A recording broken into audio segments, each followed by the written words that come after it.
अस्सलाम वालेकुम।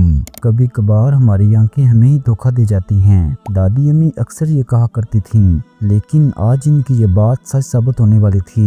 मौसम बहार की एक खूबसूरत शाम थी। छोटे से घर के आंगन में रंग बिरंगे फूल खिले हुए थे और हल्की हल्की हवा चल रही थी।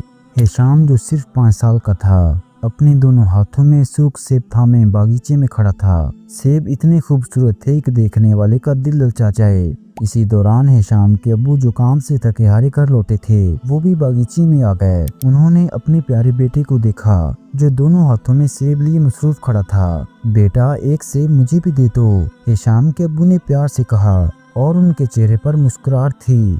ये सुनते ही हिशाम ने सेब को खाना शुरू कर दिया और फौरन दूसरे सेब को भी काट दिया। ये मंजर देखते ही उसके अब्बू के चेहरे की मुस्कुराहट गायब हो गई और उसकी जगह मायूसी और गुस्से ने ले ली। लेकिन अगले ही लम्हे हिशाम ने अपने छोटे हाथों को आगे बढ़ाते हुए कहा, अब्बू जी, ये वाला सेब आप ले लें, ये ज्यादा मीठा है।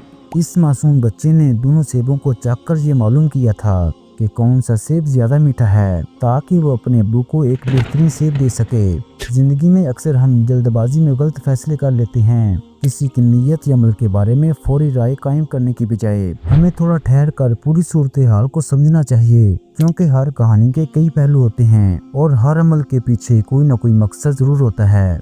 आपके ख्याल में हिशाम जैसे मासूम बच्चे से हम क्या सबक सीख सकते हैं? नीचे कमेंट सेक्शन में अपनी राय का इजहार जरूर कीजिएगा। तो उम्मीद करता हूँ आपको हमारी ये छोटी सी काविश पसंद आई होगी। खुश रहें, खुशियाँ बांटते रहें। अल्लाह निगहबान।